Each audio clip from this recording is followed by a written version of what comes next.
મોટી સંખ્યામાં લોકો જઈ રહ્યા છે. અમારી સાથે પ્રેમવત્સલ દાસજી પણ જોડાઈ ચૂક્યા છે અને તેમની સાથે પણ આ વાતને આગળ વધારીશું, કારણ કે સ્વામીજી ખૂબ ખૂબ આભાર. સૌથી પહેલા તો આપે આપનો કિંમતી સમય પણ અમને આપ્યો અને આપની પાસેથી એ પણ જાણવું હતું, કારણ કે આપણે જે રીતે દ્રશ્યો પણ જોયા છે, મોટી સંખ્યામાં જનમેદની છે.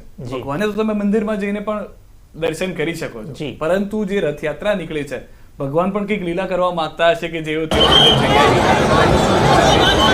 સરસ. સિદ્ધાર્થભાઈ, તમારી વાત સાચી છે કે ભગવાન જગન્નાથના દર્શન કરવા માટે અનેક ભક્તો રોજે અમદાવાદ મંદિરમાં જતા હશે, પણ અષાઢી બીજ રથયાત્રાનો એવો દિવસ છે કે આજે ભગવાન આખા અમદાવાદમાં ઘરો ઘર પધારે છે. આ વર્ષમાં એક જ દિવસ એવો આવે છે કે જે ભગવાનના દર્શન કરવા માટે મંદિરે ન જતા હોય એને પણ ભગવાન સામે ચાલીને દર્શન કરવા માટે, દર્શન આપવા માટે પધારતા હોય છે.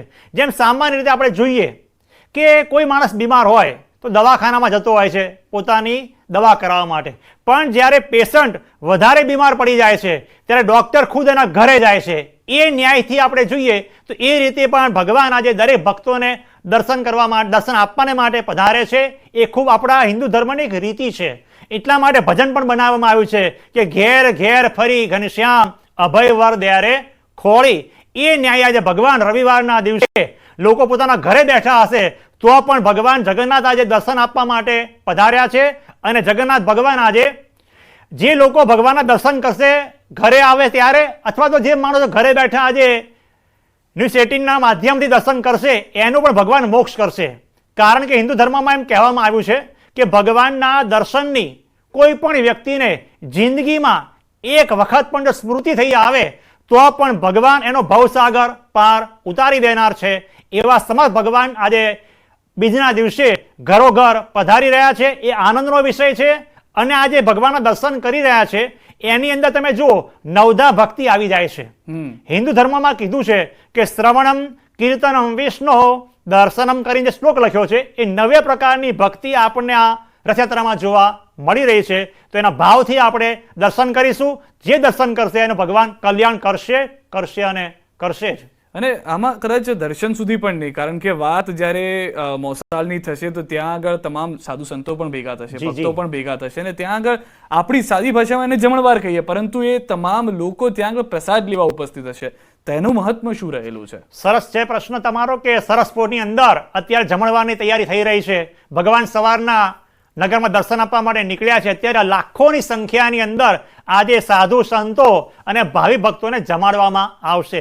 આપણા હિન્દુ ધર્મમાં બધા જ ખુલાસા શાસ્ત્રોમાં છે જ. નાનકડો પ્રસંગ લો કે સુદામાજીએ શ્રી કૃષ્ણ ભગવાનને શું આપ્યું હતું? માત્ર તાંદુળની પોટલી આપી હતી.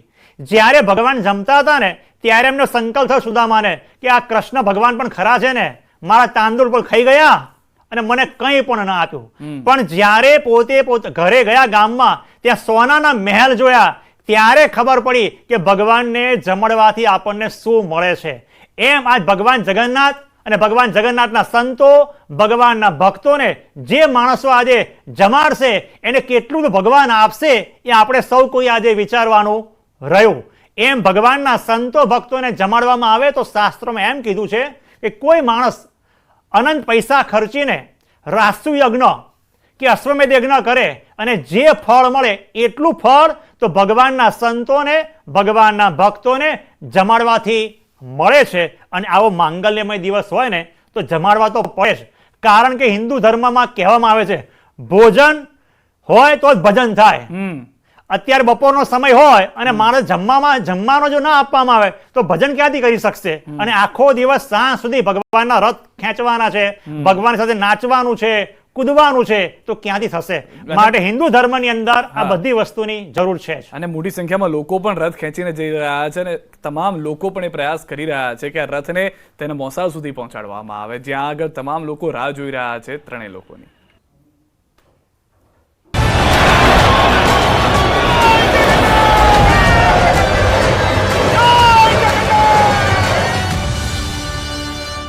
આજે અમે શોધી રહ્યા મન વશ કરીને જોતા શુદ્ધ પ્રેમ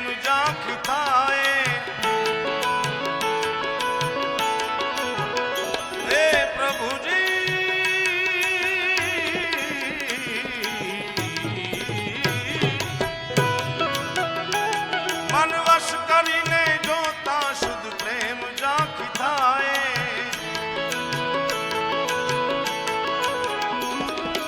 વશ કરીને જોતા શુદ્ધ પ્રેમ જાખી થાય, શુદ્ધ પ્રેમ જાખી થાય, શુદ્ધ પ્રેમ જાખી થાય.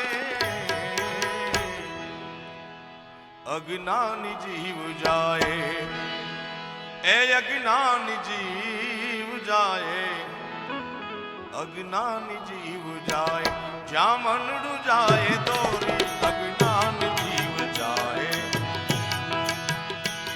જ્યાં મનડું જાય દોરી કાનુડો કાળો કાળો, અરે રાધા ગોરી ગોરી કાનુડો કાળો કાળો.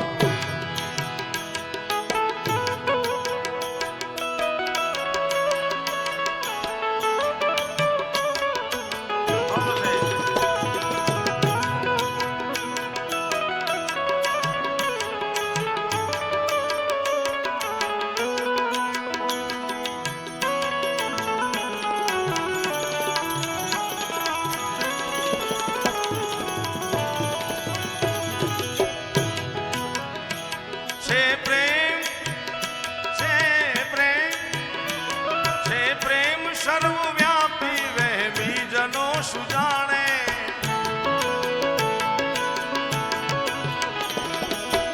ઓ,